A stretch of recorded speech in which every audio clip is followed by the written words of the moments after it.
Kumusta? Ang galing mong magdala ng problema.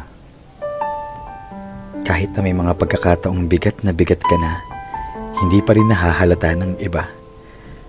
Pero nakakapagod yan ha, ang magpanggap na hindi pinanghihinaan, ang pagpigil sa luhang kung babagsak ay tila ulan, sadyang wala ka lang mapaglabasan. O baka wala kang masandalan. Isang mahigpit na yakap, kaibigan. Pakiusap, huwag mong kalilimutang may Diyos na palagi mong matatakbuhan.